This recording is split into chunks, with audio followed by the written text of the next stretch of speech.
모든 만물은 그 시작이 있고 또한 끝이 있습니다. 꽃도 피는 시간이 있었으면 반드시 지는 시간이 옵니다.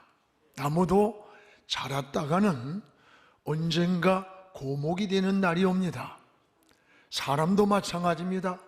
태어나는 날이 있으면 반드시 죽음의 시간이 다가옵니다. 사람은 얼마나 오래 살았느냐도 중요하지만 어떻게 살았느냐는 더 중요한 겁니다. 가장 어리석은 사람은 살아온 자기 인생을 후회하는 일입니다. 후회는 인생을 잘못 살았다고 하는 고백이기도 합니다. 우리가 그림을 그리다가 잘못 그렸으면 지워버리고 다시 그릴 수 있습니다. 길을 가다가 잘못 갔으면 방향을 바꿀 수 있습니다. 그러나 인생이라고 하는 것은 한 번 지나가면 돌이킬 수도 없는 마치 일방통행과 같은 거예요. 그래서 자신에게 주어진 인생을 후회 없이 사는 게 바로 삶의 지혜입니다. 하나님이 창조하신 우주 만물의 창조의 목적이 있어요. 그리고 사는 법칙이 다 있습니다. 물고기는 물이 근원이라 물에서 살아야 하고, 나무는 흙이 근원이라 흙에다 뿌리를 뻗어야 고목이 됩니다. 그럼 사람은 어떻게 사느냐? 땅을 밟고 있지만 이 생명의 근원이 저 하나님께 있습니다. 그래서 하나님을 바라보고 살아야 하는 거예요. 골로새 3장 1절에 너희는 위의 것을 찾으라. 저 위의 것, 거기는 그리스도께서 우리 하나님 우편에 앉아 계시느니라고 했습니다. 여러분, 성경에 나타난 이 불행의 시작이 생명의 근원이신 하나님을 떠나면서 불행이 시작이 됩니다. 아담이 그러했고, 아버지의 집을 떠난 탕자가 그러했고, 또 요나가 그러했습니다.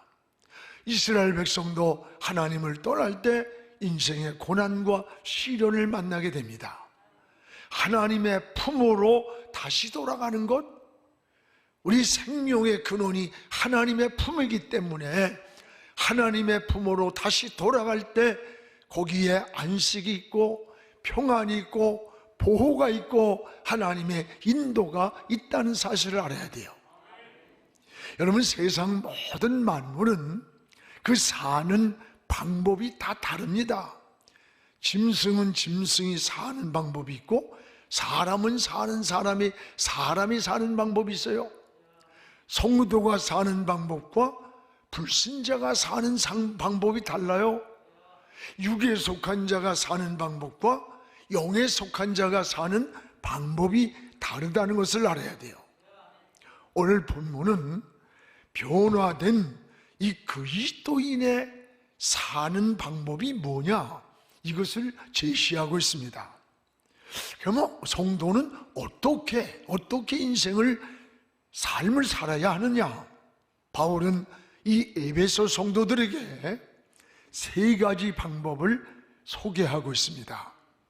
무엇보다 하나는, 따라합시다. 사랑 가운데 행하라.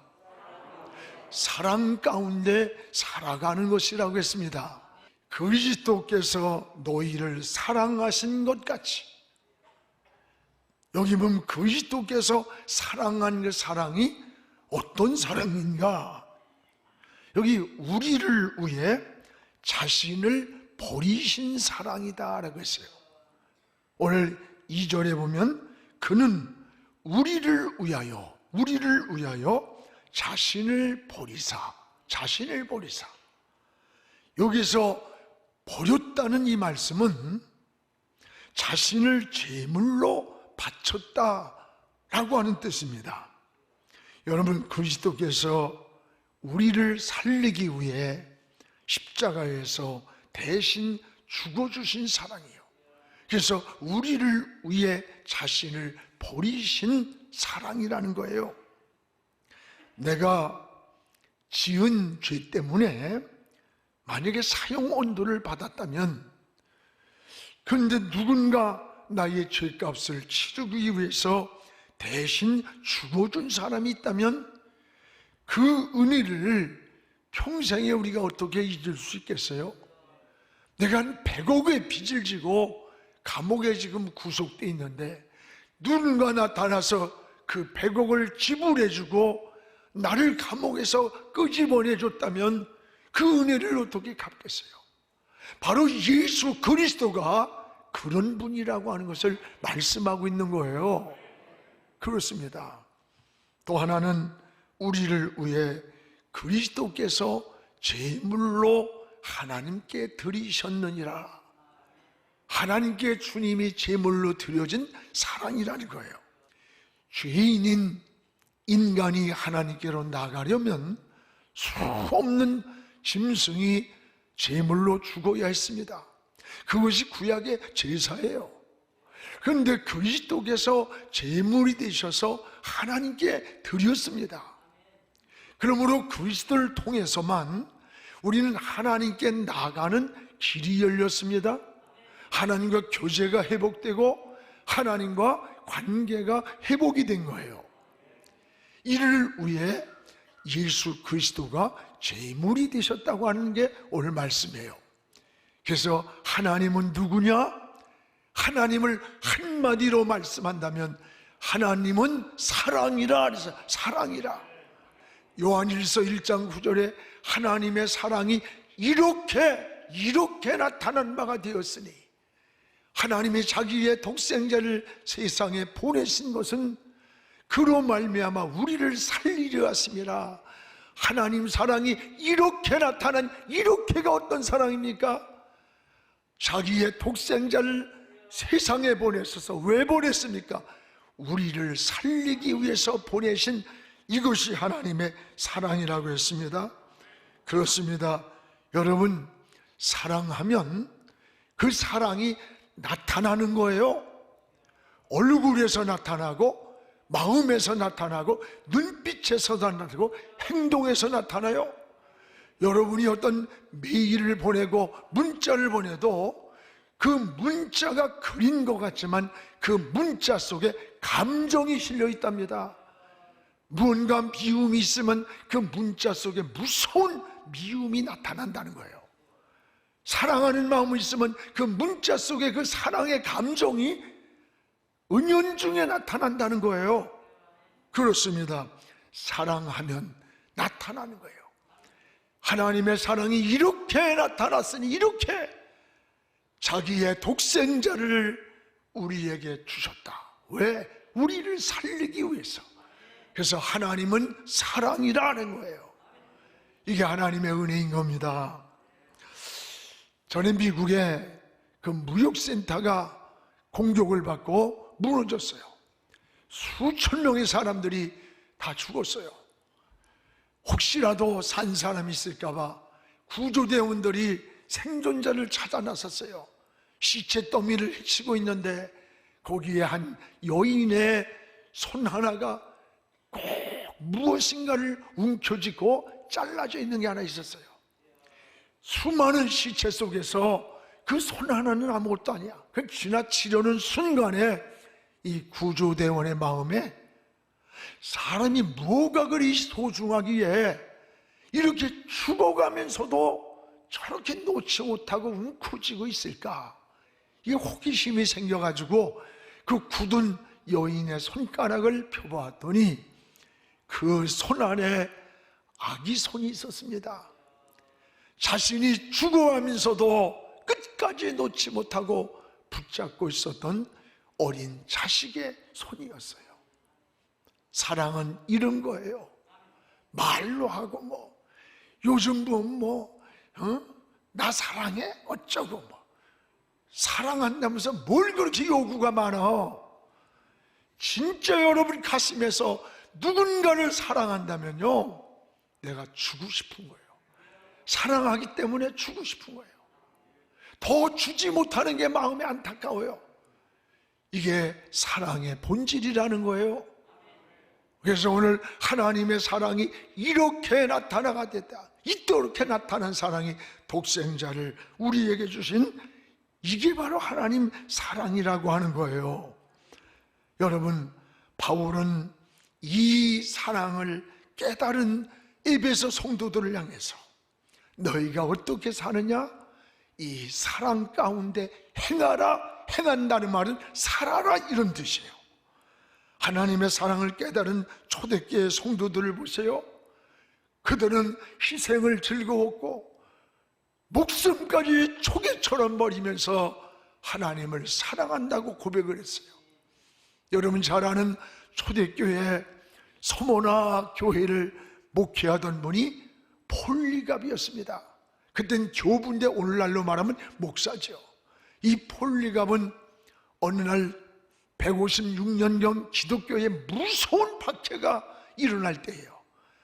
이 폴리갑을 장작더미를 쌓아놓고 그 위에다가 올려놓고는 조롱을 하는 거예요.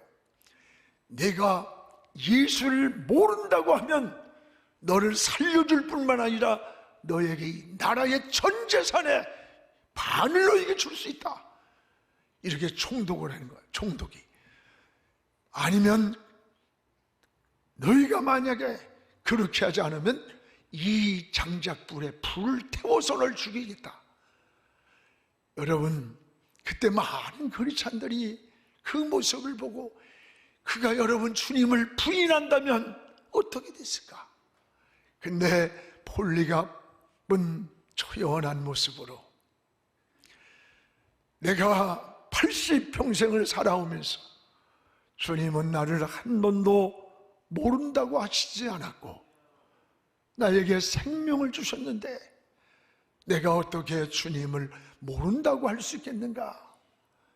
내 입이 더러워지기 전에 나를 이 불에 빨리 태워주시오. 그래가지고 거기에서 순교를 당하는 거예요. 여러분, 그것이 많은 사람들에게 이제 전달이 돼서 소문이 났어요. 위축될 줄 알았는데 그 폴리갑이 하나님을 바라보며 초연하게 순교의 제물이 되면서도 주님을 사랑한다고 고백하는 모습을 보고 기독교 운동이 막 불길같이 일어난 거예요. 죽음을 두려워하지 않고 사자밥 속에 들어가면서도 주님 사랑한다고 고백했던 초대교회 운동이 일어났던 겁니다. 이게 여러분 하나님의 은혜인 것이에요. 사랑하는 여러분, 오늘 우리의 신앙을 다시 돌아보시기 바랍니다. 주님을 여러분 진정 사랑합니까? 주님도 여러분을 사랑합니다. 여러분 주님을 위해 살기를 원합니까?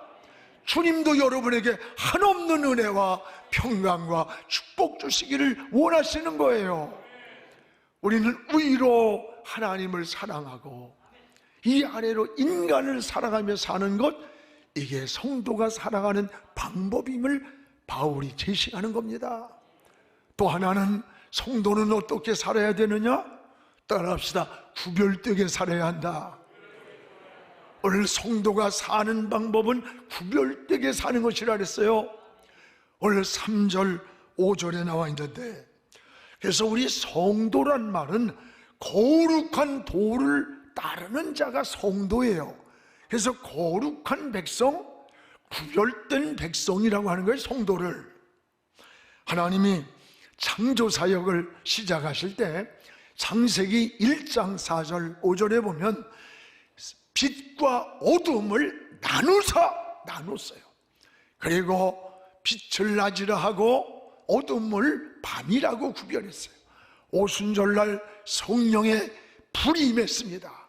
불이 혀같이 갈라졌다 그랬어요. 사도행전 2장 3절에. 원래 이 갈라졌다는 말은 파괴가 되고 무질서한 것이 아니라 여러분 거룩한 구별이 이루어졌다는 거야. 세상에 뒤섞여 살던 인생들이 그들이 구별하여서 갈라져서 하나님 편에 살고 하나님을 위해 사는 구별이 이루어지는 거예요. 여러분 은혜 받은 증거가 뭔 줄 알아요? 은혜가 임하면 모든 게 구별이 되는 거야. 성별이 되는 거야. 어둠과 빛이 구별되고 삶이 구별되게 사는 거예요. 그래서 로마서 12장 3절에 이렇게 하잖아요. 너희 몸을 하나님이 기뻐하시는 거룩한 산 제물로 드려라. 이는 영적인 드릴 너희의 예배라는 거예요. 그렇습니다. 은혜 받으면 모든 게 구별이 되는 거예요. 하나님이 아브라함이 자녀가 없을 때 너 저 하늘의 별처럼 땅의 모래알처럼 네 다음 세대에게 복을 주겠다고 했어요. 그러니까 아브라함이 묻는 거예요. 하나님, 그걸 내가 무엇으로 알 수 있습니까? 하니까 넌 내게 제물을 드려라. 내가 그곳에 불로 응답을 주겠다는 거예요. 아브라함이 소와 양을 각을 떠서 제단에 올려놨어요. 그런데 작은 새 한 마리는 쪼개지도 않고 통으로 갖다 올려놨어. 근데 아무리 기다려도 하나님이 약속한 불이 내리지를 않는 거예요. 아브라함이 잠깐 졸고 있는 그 사이에 솔개 한 마리가 어디서 날아와서 쪼개지 않은 작은 새 위에 내리는 거예요. 그걸 보고 아브라함이 깜짝 놀라서 솔개를 쫓았습니다. 아브라함이 큰 짐승은 각을 떠서 들이면서 작은 새 한 마리를 왜 쪼개지 않고 그냥 드렸을까? 아마도 이까짓 것쯤 내가 이런 일을 드렸는데 이까짓 것쯤 했을 것이에요. 올여름은 그런데 신앙의 장애물이 어디에 걸린 줄 알아? 하찮게 여기는 이까짓 것쯤 하는 그 작은 것들이 우리의 축복의 장애물이었다는 거예요. 거기에 여러분 이까짓 것쯤이야? 이 정도야? 하찮게 생각하는 것들이 인생의 장애물, 은혜의 장애물, 축복의 장애물, 하나님이 내릴 불이 내리지 않는 응답의 장애물이었다는 것을 잊지 않기를 바랍니다. 쪼개지 않은 새 한 마리, 그것 때문에 하나님의 약속에 불이 내리지 않았고 솔개가 오히려 찾아왔습니다. 여러분, 우리는 어떻게 사는 겁니까? 매일매일 우리는 각을 떠서 살아야 되는 거예요. 다시 말하면 성별되게 구별되게 사는 게 은혜 받은 자의 삶이라는 것을 우리에게 잘 알려주고 있는 겁니다. 오늘 그래서 구별되게 살기 위해서는 어떻게 하느냐? 사도 바울은 오늘 우리가 버려야 할 요소가 있다는 것을 알려주는 거예요. 우리 3절 4절을 같이 한번 읽겠습니다. 음행과 온갖 더러운 것과 탐욕과 모든 너희 중에서 그 이름조차 부르지 말라. 이는 성도에게 마땅한 말이라.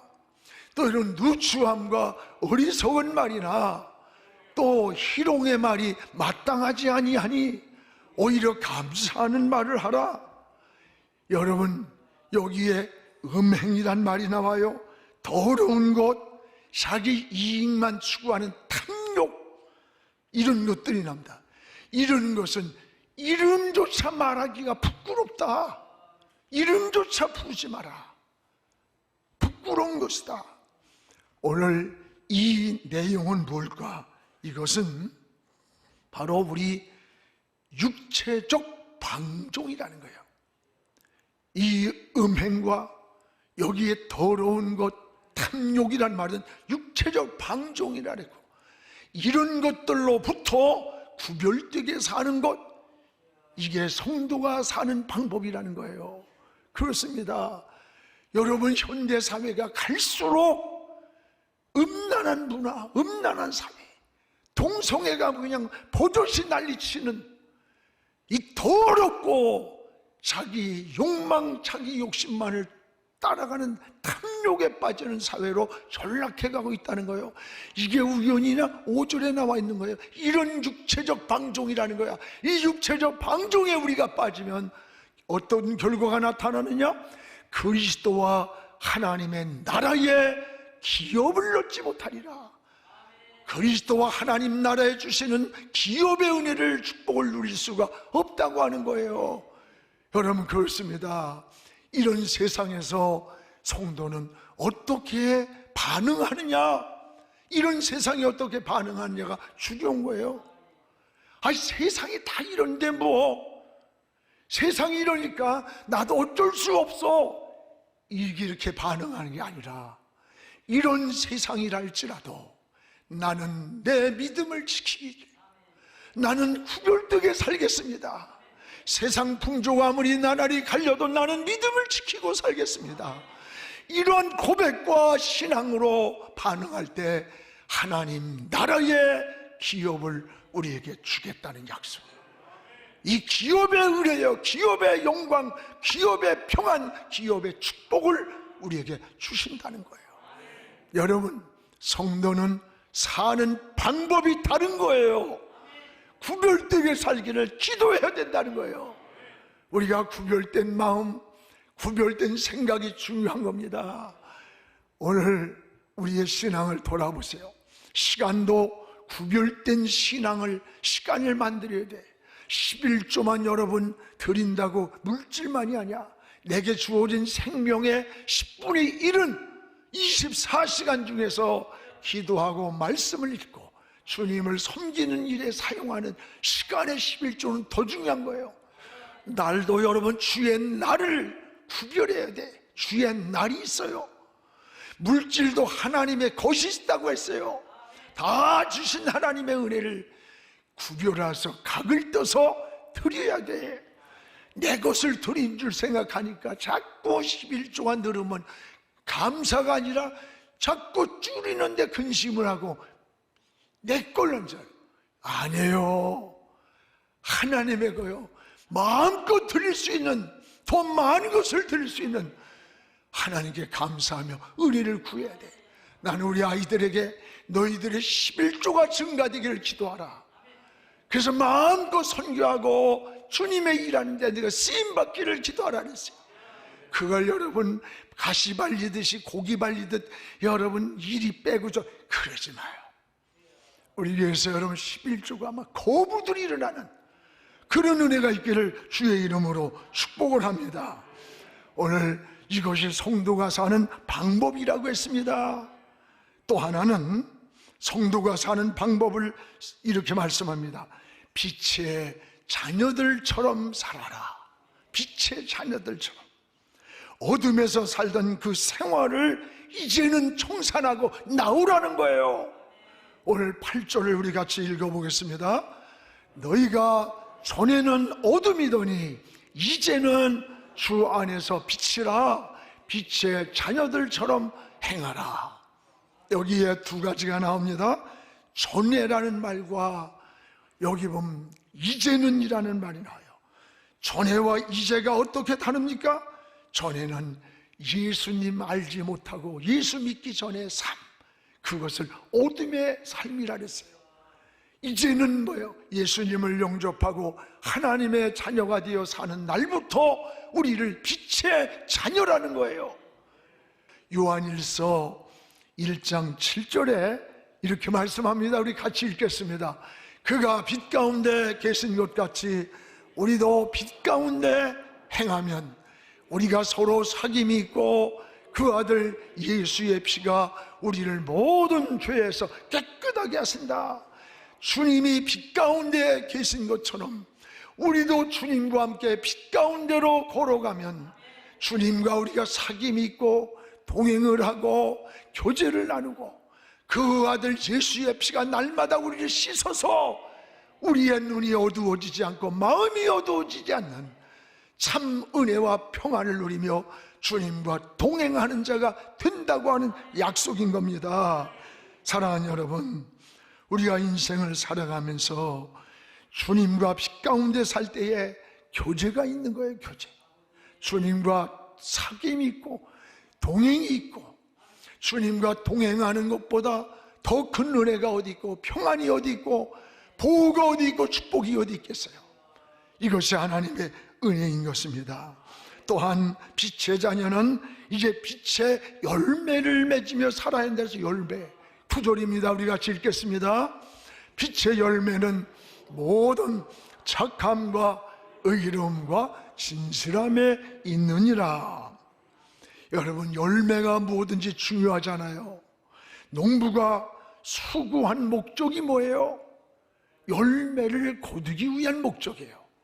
주님도 열매 없는 무화과 나무를 향해서 저주를 했어요. 올여름 빛의 열매를 세 가지로 말씀하셨습니다. 여기 보면은 착함과 의로움과 진실함이다 그랬어요. 착함이란 뭐냐? 온유한 성품을 여러분 가진 사람의 마음을 착함이라 해요. 마음이 온유한 거예요. 부드러운 거예요. 이게 착함이라고 해요. 또 하나의 열매는 의로움이라고 했어요. 의로움이란 공정하고 악을 버린 정직과 성실한 태도로 살아가는 그 삶의 모습을 의로움이라는 열매로 말했어요. 세 번째는 진실함이라 그랬습니다. 우리의 말하는 것, 행동이 있어서 허풍을 떨고 거짓말을 하는 이런 허위가 아니라, 외식이 아니라 정직함을 가지고 하나님을 섬기고 세상을 살아가는 것, 이것을 사도 바울은 착함과 의로움과 진실함이 빛의 열매라고 했습니다. 오늘 사랑하는 여러분, 빛 가운데 살아갈 때에 여러분 자신도 모르는 사이에 이런 변화된 열매들이 우리 삶 속에서 맺어지는 거예요. 이루어지는 거예요. 올해도 한 해가 저물어 갑니다. 눈 몇 번 감은 것 같은데 벌써 한 해가 지나가요. 너무 빨라. 오늘 주님께 드릴 열매가 있습니까? 주님 앞에 설 때 한 해의 결산을 보고할 만한 달란트의 이윤을 남겼습니까? 오늘 우리 자신을 돌아보시기를 바랍니다. 이런 열매가 많이 맺혀져야 합니다. 우리가 12월 25일 이제 5년 만에 그동안 멈췄던 우리 잃은 양을 주님께로, 한 영혼을 주님께로 인도하는 축제를 준비했어요. 여기에 콘서트를 하고 그들을 인도해서 저물어가는 한 해의 가족과 함께 많은 영혼들을 주께로 인도해서, 여러분 예수 믿으면서 내가 10년, 20년 믿었습니까? 여러분을 통해서 예수 믿은 사람이, 구원받은 사람이, 천국의 손을 잡고 함께 설 수 있는 사람이 몇 명이나 됩니까? 기억이나 납니까? 나지 않을 수도 있어요. 오늘 우리가 목사가 되고 장로가 되고 집사, 권사라는 직분도 중요하지만 그것이 본질이 아니에요. 나로 하여금 예수 믿은 사람이 몇 명 될까? 나로 인해서 천국 백성이, 하나님 자녀가 누구 몇 명 될까? 올 한 해가 지나가기 전에 한 영혼을 주님께로 인도하는데 여러분이 주인공이 되시기 바랍니다. 기회를 놓지 않기 바랍니다. 그래서 하나님의 나라가 이루어지고 많은 열매를 주님께 드리는 한 해의 결산이 되기를 주의 이름으로 축복을 합니다. 지금은 선교 헌금 시간입니다. 이 예배를 통해 삶 가운데 은혜와 회복이 충만하시길 간절히 기도합니다.